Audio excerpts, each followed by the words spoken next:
नमस्कार साथियों, एक बार पुनः आप सभी का हार्दिक स्वागत और अभिनंदन है। तो साथियों, आज अपन बात करेंगे मेवाड़ रियासत के राजवंश के संदर्भ में जितने भी PYQ प्रश्न बनते हैं।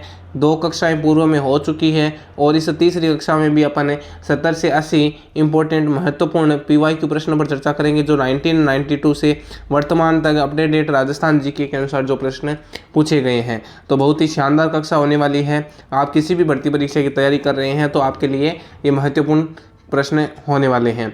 देखिए, जो पहला प्रश्न है आज की कक्षा का, खानवा में बाबर के विरुद्ध सांगा की सहायता के लिए किसके नेतृत्व में मारवाड़ी सेना भेजी गई थी?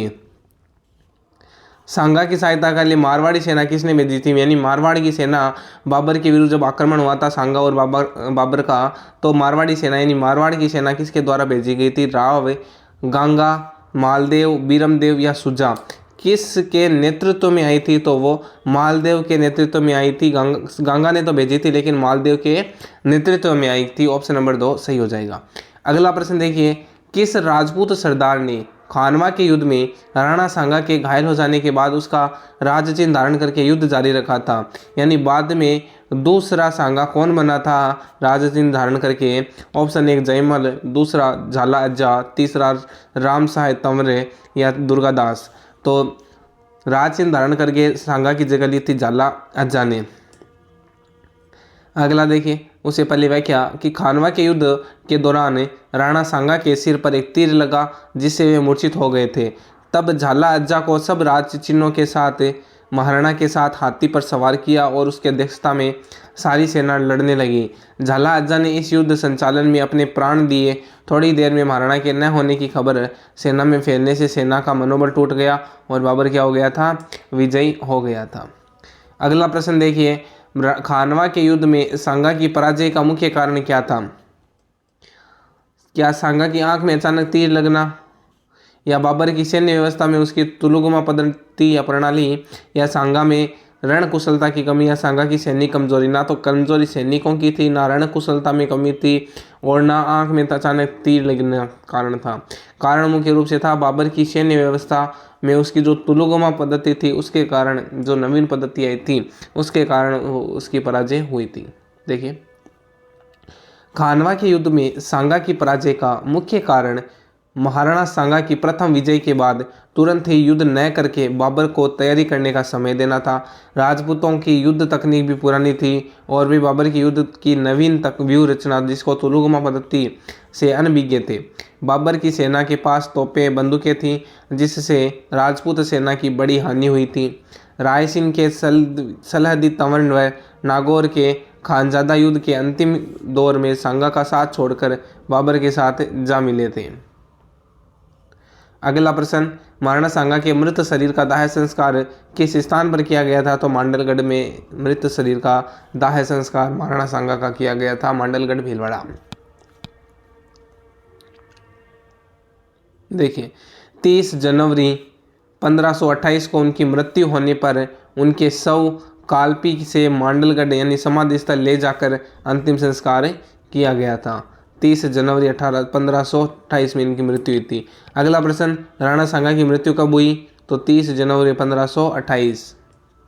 अगला, राणा सांगा की मृत्यु के बाद मेवाड़ का शासक बना था राणा रतन सिंह, राणा विक्रमादित्य, राणा राज सिंह या राणा उदय सिंह? तो मृत्यु के बाद में, राणा सांगा की मृत्यु के बाद में रतन सिंह जो है वो शासक मेवाड़ का बनता है। देखिए, राणा सांगा की मृत्यु के बाद रतन सिंह 1528 से 31 व उसके पश्चात राणा विक्रमादित्य मेवाड़ का शासक बना था। 1931 में राणा रतन सिंह और सूरजमल हाड़ा दोनों अहेरिया उत्सव आखेट खेलते खेलते आपस में झगड़ पड़े और दोनों के आपस में मारे गए थे। तो रतन सिंह की उस प्रकार से मृत्यु हो जाती है। अगला प्रश्न, गुजरात के सुल्तान बहादुर शाह ने चित्तौड़गढ़ किले पर किस वर्ष हमला किया था? 1533, 1303, 1568 और 1616? तो बहादुर शाह ने, गुजरात का जो शासक था, उसने चित्तौड़गढ़ पर हमला किया था 1533 के अंदर। चित्तौड़ का युद्ध देखिए, 1533 से 35 तक चला था। 33 ईस्वी में गुजरात के शासक थे बहादुर शाह, इसने चित्तौड़ पर आक्रमण किया। चित्तौड़ पर इस समय राणा सांगा के द्वितीय पुत्र विक्रमादित्य 1531 से 36 का शासन था। चित्तौड़ की रक्षार्थ कर्मावती यानी कर्णावती ने मुगल बादशाह हुमायूं को राखी भी भेजी थी, और मगर हुमायूं समय पर सहायता नहीं कर सका। अंततः कर्णावती ने सुल्तान से संधि की। 24 मार्च 1533 को सुल्तान चित्तौड़ से लौट गया और 1534 में सुल्तान ने फिर चित्तौड़ पर आक्रमण किया। उस समय हुमायूं भी बहादुर शाह के विरुद्ध लड़ने हेतु चित्तौड़ की तरफ प्रस्थान किया एवं ग्वालियर पहुंचने पर वहीं रुक गया। विक्रमादित्य की रक्षा का भार देवलिया प्रतापगढ़ के ठाकुर बाघ सिंह को सौंपकर बूंदी चला गया। अतः किले का पतन जानकर रानी कर्मावती ने अन्य राजपूत स्त्रियों के साथ जौहर किया और राजपूत योद्धा लड़ते हुए मारे गए। यह घटना चित्तौड़गढ़ का दूसरा शाखा के नाम से प्रसिद्ध है। मार्च 1535 में बहादुर शाह ने किले पर अधिकार कर लिया, मगर हुमायूं के आने की खबर सुनकर उसने चित्तौड़ को छोड़ दिया। अतः विक्रमादित्य ने पुनः चित्तौड़ पर अधिकार कर 1536 में विक्रमादित्य चित्तौड़ का पुनः शासक बन गया था। अगला प्रश्न देखिए, द्वितीय शाखा के समय चित्तौड़गढ़ पर किसने आक्रमण किया था? अलाउद्दीन खिलजी, फिरोज शाह तुगलक, बहादुर शाह या अकबर? तो ऑप्शन नंबर 3 बहादुर शाह जो है सही हो जाएगा, द्वितीय शाखा हुआ था। अगला, चित्तौड़ के द्वितीय शाखा में किस रानी ने जौहर किया था? तो पद्मिनी नहीं थी, 1303 में आएगी पद्मिनी। कर्मावती, ऑप्शन नंबर 2 सही हो जाएगा, कर्मावती थी, कर्णवती या कर्मावती के नाम से जानी जाती है। अगला, अक्टूबर 1567 में अकबर द्वारा चित्तौड़गढ़ दुर्ग के घेराव के समय मेवाड़ का राणा कौन था? कुंभा, सांगा, उदय सिंह या प्रताप? तो अक्टूबर 1567 में अकबर के समय में मेवाड़ का राणा था उदय सिंह। उदय सिंह 1537 से 72 तक का। इसके शासनकाल में अकबर ने चित्तौड़ पर आक्रमण किया था। 12 अक्टूबर 1567 को उदय सिंह ने मांडू के सुल्तान बाज बहादुर को ऐसे समय शरण दी थी जब अकबर उससे शासन छीनने की कोशिश कर रहा था। उदय सिंह चित्तौड़गढ़ का भार जयमल और फत्ता को छोड़कर स्वयं उदयपुर में मोर्चा लगाया। अकबर का चित्तौड़गढ़ घेराव काफ़ी लंबा चला, लेकिन बदकिस्मत से एक दिन रात को दीवार की मरम्मत करते समय जयमल अकबर की संग्राम नामक बंदूक की गोली से मारा गया और जयमल और फत्ता की वीरता पर मुग्ध होकर अकबर ने आगरा जाने पर हाथियों पर चढ़ी हुई उनकी पाषाण की मूर्तियां बनवाकर किले के द्वार पर खड़ी करवाई। 25 फरवरी 1568 में अकबर का चित्तौड़ पर अधिकार हो गया और यह चित्तौड़गढ़ दुर्ग का तृतीय शाखा था। अगला प्रश्न, अकबर ने चित्तौड़ के दुर्ग पर अधिकार कब किया?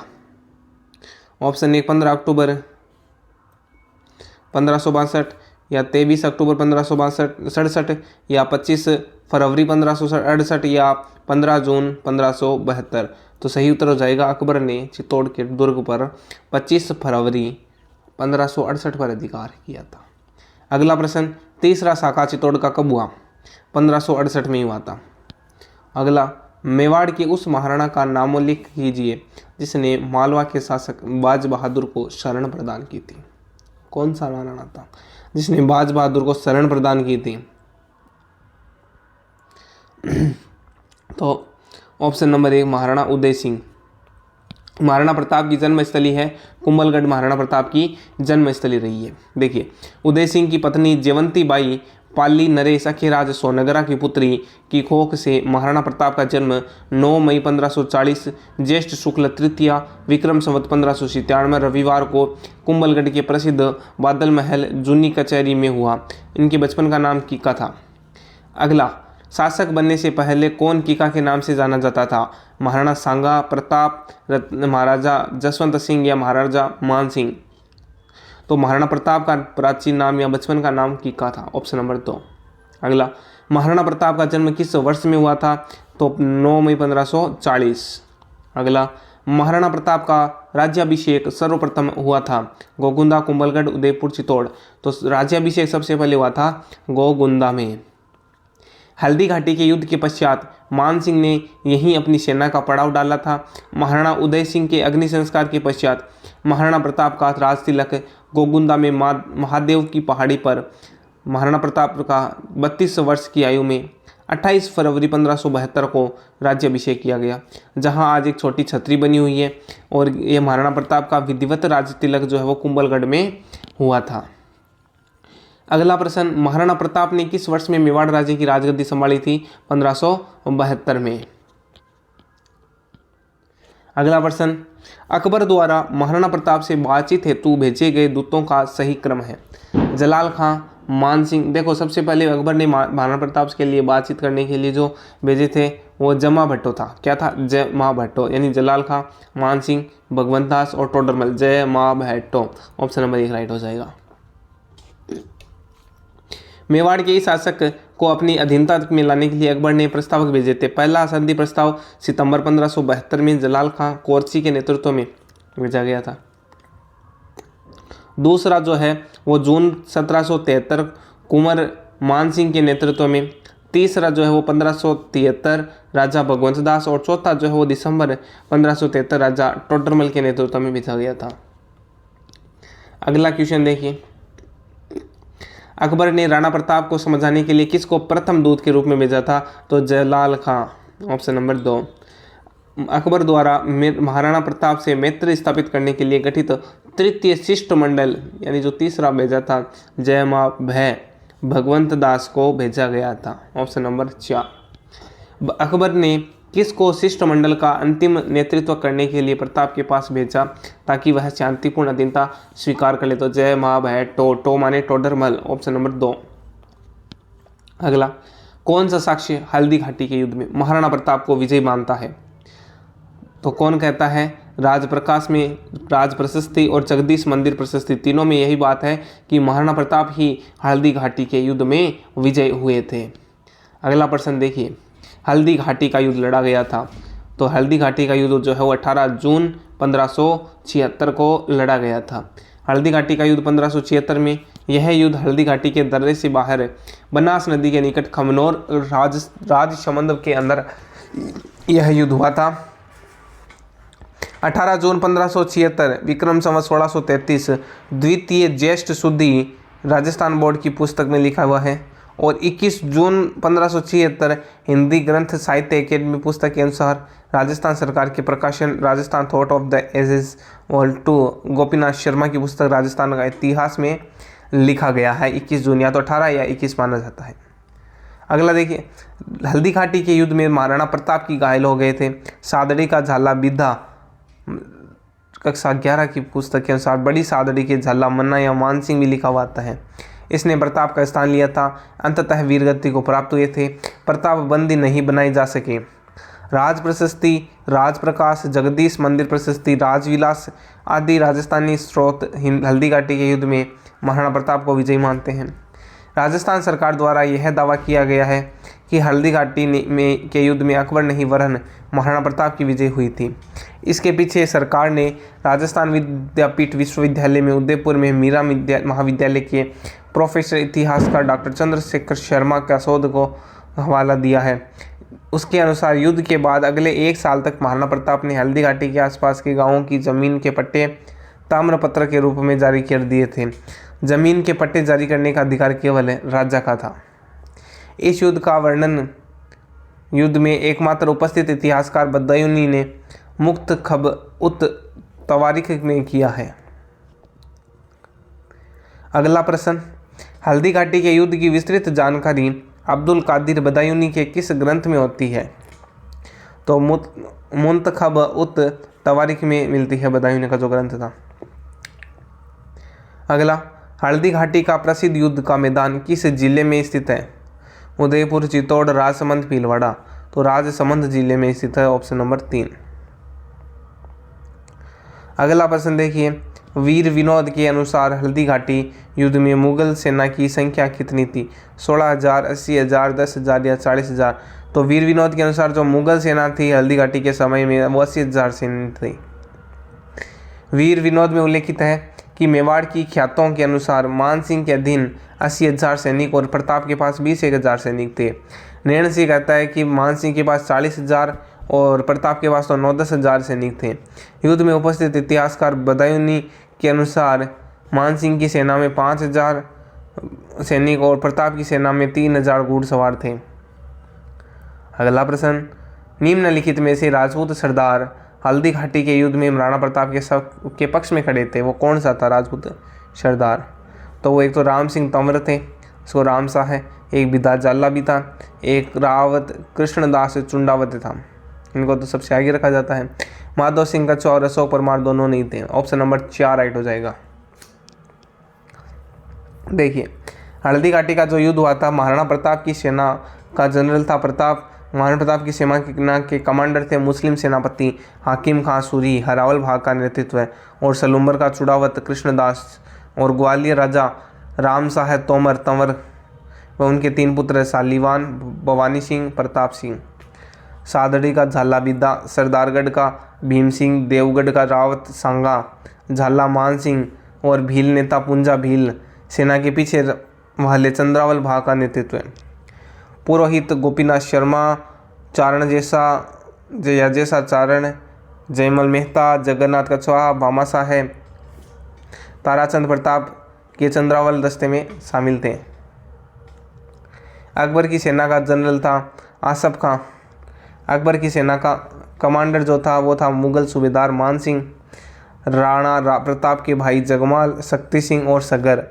मुगल सेना में हरावल में जो था सेना का सबसे आगे वाला भाग, इसका नेतृत्व किया था सैयद हाशिम, उसके साथ मोहम्मद बादकशी, रफ़ी, जगन्नाथ कछवाहा, आसफ खां। चंद्रावल का था माधव सिंह कछवाहा अग्रणी में, और 73 खां कर रहे थे। अगला, हल्दी घाटी के युद्ध में मुगल सम्राट अकबर की सेना का नेतृत्व किसने किया था? अकबर की सेना का नेतृत्व किया था मान सिंह प्रथम ने, जयपुर के राजा।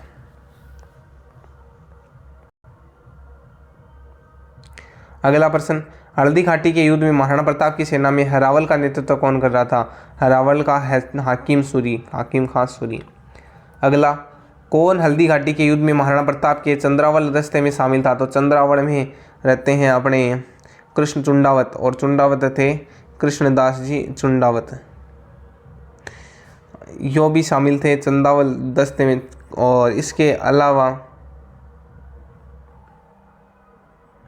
अच्छा, महाराणा प्रताप के चंदावल दस्ते में शामिल थे पुरोहित गोपीनाथ, राणा पुंजा, जयमल मेहता, हाकिम खां और चारण जैसा, ये सभी के सभी चंडावल में शामिल थे। एक तो चुड़ावत अलग होता है, वो कृष्णदास चुड़ावत थे, वे इसमें शामिल नहीं थे, है ना, बाकी सभी शामिल थे, उनको तो अग्रिम भाग में रखा जाता है। तो ऑप्शन नंबर 4 सही हो जाएगा। अगला, हल्दी घाटी के युद्ध में महाराणा प्रताप की भील सेना का कमांडर था राणा पुंजा। हल्दी घाटी के युद्ध को किस विद्वान ने खमनोर का युद्ध कहा है? तो खमनोर का युद्ध अब्दुल फजल ने कहा था। देखिए, हल्दी घाटी के उपनाम है हाथी युद्ध, अबुल फजल ने कहा था खमनोर का युद्ध, बदायूं ने कहा था गोगुंदा का युद्ध, और कर्नल जेम्स टोड ने मेवाड़ के इतिहास में थर्मोपल्ली कहा है।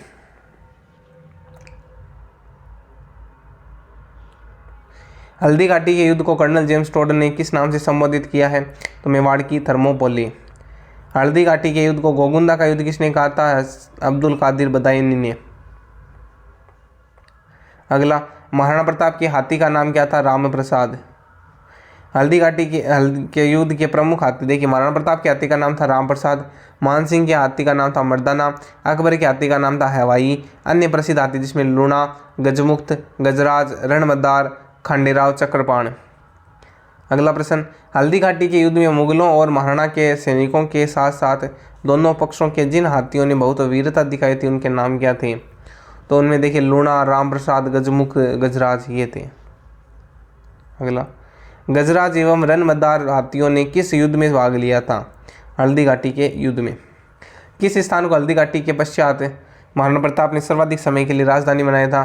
तो वो था गोगुंदा को राजधानी, हल्दी घाटी के बाद में चावंड को, चावंड जो है इसको सबसे ज़्यादा राजधानी बनाई गई थी।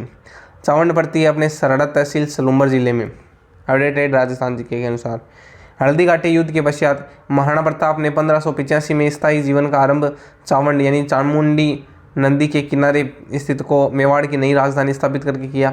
इन्होंने चावंड को लूणा से विजित कर अपने अधीन कर लिया। उनके जीवित काल में 12 वर्ष तक यह मेवाड़ की राजधानी रहा। उसके उत्तराधिकारी महाराणा अमीर सिंह के राजकाज में प्रारंभिक 16 वर्ष चावंड में बीते थे। चावंड 28 साल मेवाड़ की राजधानी रहा। अगला, महाराणा प्रताप ने अपनी नवीन राजधानी चावंड को कब स्थापित की थी? तो 1585 में। चावंड महाराणा प्रताप की कितने वर्षों तक राजधानी रही थी? ये भी इंपॉर्टेंट प्रश्न है। तो 12 वर्षों तक राजधानी रही थी। अगला, हल्दी घाटी के युद्ध के पश्चात महाराणा प्रताप ने मुगलों के विरुद्ध कहाँ से प्रतिरोध जारी रखा था? तो चावंड से प्रतिरोध जारी रखा था। टोडगढ़ रावली वन्यजीव अभयारण्य में स्थित दिवेर स्थल राजा से संबंधित है। तो दिवेर जो है महाराणा प्रताप से संबंधित है। महाराणा प्रताप ने मेवाड़ की भूमि को मुक्त कराने का अभियान दिवेर से ही प्रारंभ किया था। दिवेर वर्तमान राजसमंद जिला उदयपुर अजमेर राजमार्ग पर है। यह मुगल द्वारा इनके घाटियों में स्थित 4 थानों यानी छावनियों, इसमें देवल डूंगरपुर की घाटियों में, देवारी उदयपुर में, देसूरी पाली में और दिवेर ब्यावर की ओर से सर्वाधिक महत्वपूर्ण था। दिवेर के शाही थाने का मुख्तार सम्राट अकबर का काका सरिया सुल्तान खान था। दिवेर को जीत के बाद महाराणा प्रताप ने चावंड में अपना निवास स्थान बनाया था। अगला, महाराणा प्रताप ने कितने वर्षों का शासन किया था? 24 वर्ष तक। देखिए, महाराणा प्रताप जो है इनका काल था 1572 से 97। महाराणा प्रताप 28 फरवरी 1572 को मेवाड़ में शासक बने और 19 जनवरी 1597 को धनुष की जो प्रत्यंच होता है उसको चढ़ाते हुए घायल हो जाने पर 57 साल की उम्र में 56 वर्ष 9 महीने की चावंड में देहांत हो गया था आयु में।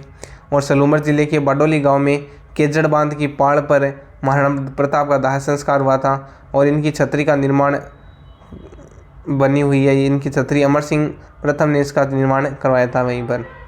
तो साथियों, आज के लिए इतना ही। मिलते हैं नेक्स्ट क्लास में, तब तक के लिए जय हिंद जय भारत।